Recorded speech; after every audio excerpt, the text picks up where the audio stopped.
buying and selling from big corporations, foreign trade, GDP.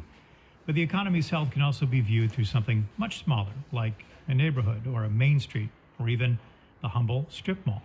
NHPR's Todd Bookman reports from the Skyline Mall in Merrimack, where he went to see how the pandemic is reshaping this small slice of the economy.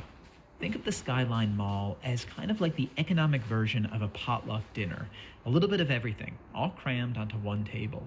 A lot of things are covered. You can do a lot of things in one day here. This is Tom Carosa, owner of Carosa Eye Care, which sits near the middle of the Skyline's 9 storefronts. His neighbors include a physical therapist and a pizzeria, an H&R Block, a vape shop, a nail salon, a laundromat. The Skyline is even home to a medical marijuana dispensary. It's that little bit of everything quality that makes the Skyline as good a place as any to get a sense of how businesses are faring right now. Tom Carosa chose this location for his eyeglass shop for its visibility, someplace lots of cars would drive past. 5:30, 6 o'clock on a weekday, the northbound traffic is a parking lot out here, so someone sitting around just glancing around, it's kind of free publicity, free advertising. But with less commuters during the pandemic, that's fewer potential new customers. Carosa, who learned optometry in the Army, shut down for 4 weeks this spring. He looked into federal aid programs and other state grant funds, but ultimately decided not to apply. Some of his creditors worked with him on outstanding bills, others demanded payment. This summer, there have been good stretches of business and a few very quiet days.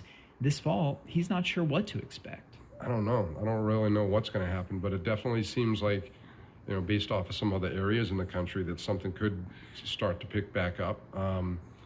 And if that happens, I'll roll with it. I don't see myself closing again because now we have a lot of safety guidelines established. While you're waiting for Tom Carosa to finish making your glasses, take a walk up to the northern end of the Skyline Mall and grab yourself a slice. My name is Eduardo Rivera. I purchased Billy's Famous Pizza this February. It was a very good opportunity. I always wanted to own something for myself, so I figured this would be a good start. Rivera has 20 years in the restaurant industry. He waited and researched and then finally bought a business of his own, a classic pizzeria with slices and specialty pies on the menu. Rivera recommends the meat lovers. Meat lovers, you get sausage, pepperoni, ham, bacon, ground hamburger, and salami. I'm a big guy, so I need some protein. Rivera purchased the pizzeria just a few weeks before the pandemic took hold. He initially turned off his ovens for 2 weeks, but then he ramped back up, focusing on takeout and delivery.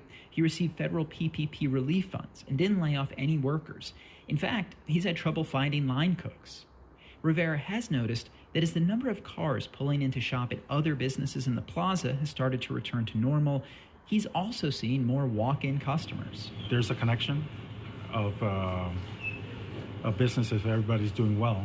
Obviously, if there's more flow of people, you are going to get some business from it.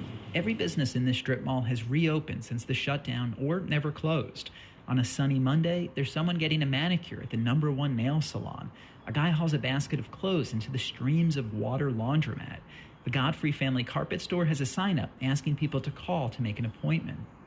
Continue walking under the blue and white awning, and you'll come to Big Kahunas restaurant, a kind of island-themed, laid-back, local food place right in the center of the Skyline.